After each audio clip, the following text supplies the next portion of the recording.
Hear it for Adesh, ladies and gentlemen. Can we do it louder? These are students. This is what makes the youth parliament the youth. Let's listen to what they have to say. Where is Adesh? I'm so sorry. Could one of the volunteers just check where is Adesh Shinde?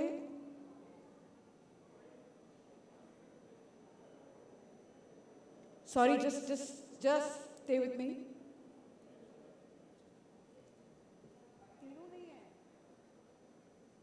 Okay, ladies and gentlemen, Adesh Shinde, Nirma University से.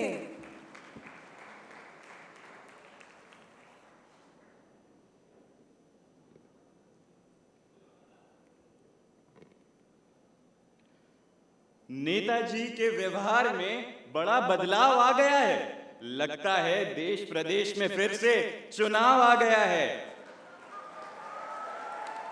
Honorable members of the jury and my dear audience, honorable dignitaries on and off the stage, I am Adesh Shinde, representing Nirma University, hailing from Ujjain, Madhya Pradesh. And today I talk about elections 2024. Election is that festival of democracy wherein individuals exercise their right to choose their own representatives, and thereby we need to ensure that informed decision making takes place while people exercise this power. We must see that in the past two general elections of 2014 and 2019, the people wanted to establish a strong and stable government. That is why NDA, under the able leadership of Honorable Prime Minister Narendra Modi ji, got an overwhelming majority. But with greater responsibility, with greater power comes greater responsibility. And ladies and gentlemen, this is why the government shall be held accountable for its actions in the elections of 2024. And there are preliminary issues that are majorly concerned with this election that I'm going to highlight with particular facts. First of them is poverty. आज़ादी के 70 साल हो जाने के बाद भी गरीबी आज भी देश में बहुत बड़ा विषय बनी हुई है. और ऑक्सफैम की रिपोर्ट के अनुसार भारत के 8% जनसंख्या 80% की संपत्ति की हकदार है.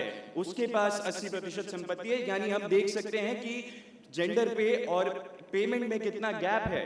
और इसी प्रकार जब हम ये देखें कि रिपोर्ट ये कहती है कि India is rich but Indians are poor. इसी प्रकार जब हम चिकित्सा व्यवस्था की बात करें तो हमने देखा कि कोविड के दौरान किस प्रकार मूलभूत सुविधाओं की कमी झेलनी पड़ी थी हमें. और यदि इन्फेंट मोर्टेलिटी रेट की बात करें तो विश्व में भारत 108वें स्थान पर आता है, जो पाकिस्तान और बांग्लादेश से भी बुरी स्थिति में है.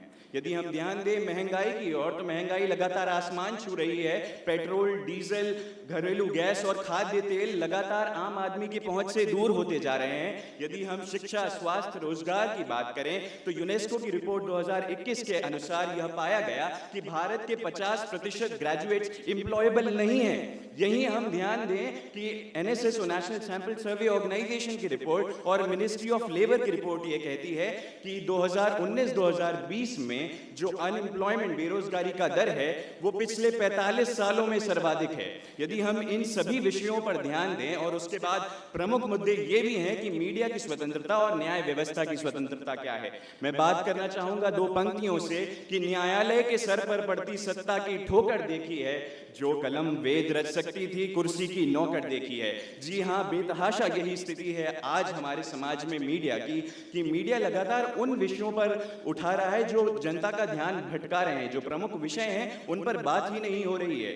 जब मीडिया क्षेत्रीय मुद्दों पर ध्यान न दे और प्रधानमंत्री जी के खान पान, उनके ड्रेसिंग सेंस की बात करे, जब मीडिया सरकार को छोड़कर विपक्ष पर हमले करने लगे, तो यह जानना महत्वपूर्ण है कि विपक्ष अपने प्रश्न पूछने की क्षमता को खुद कमजोर करता जा रहा है. जब हम बात करें हमारी यूनिवर्सिटी सिस्टम की और हमारे इलेक्टेड रिप्रेजेंटेटिव्स की, हमें ये समझना चाहिए कि इंडिपेंडेंट जुडिशरी उन सभी से ऊपर आती है. और इसीलिए article 50 of the constitution states that the judiciary shall be separate from the executive. और इसी प्रकार जब हम देखें कि जस्टिस रंजन गोगोई जो सीजेआई रहे भारत के, उन्होंने अपने रिटायरमेंट के 1 महीने बाद ही राज्यसभा के सदस्य बन गए भाजपा की ओर से.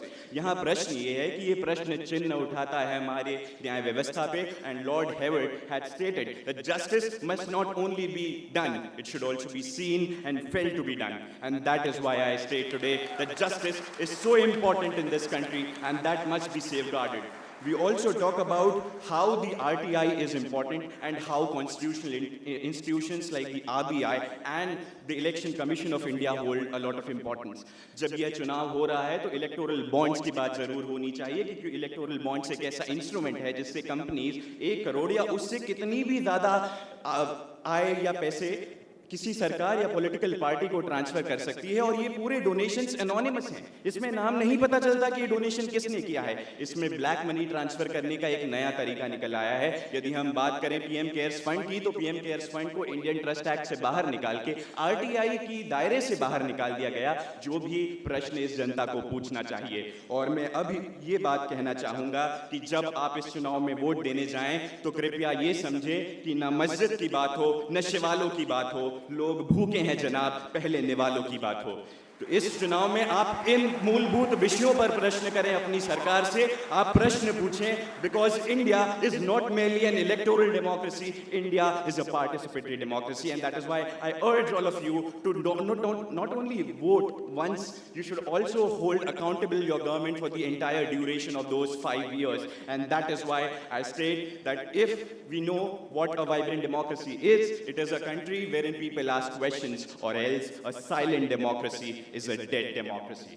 और मैं अपनी वाणी को विराम देने के लिए दुष्यंत कुमार जी की पंक्तियां पढ़ना चाहूंगा कि हंगामा खड़ा करना मेरा मकसद नहीं, मेरी कोशिश है कि ये सूरत बदलनी चाहिए। मेरे सीने में नहीं तो तेरे सीने में सही, हो कहीं भी आग लेकिन आग जलनी चाहिए। जय हिंद, जय Bharat. You have been a very kind audience. Thank you so much.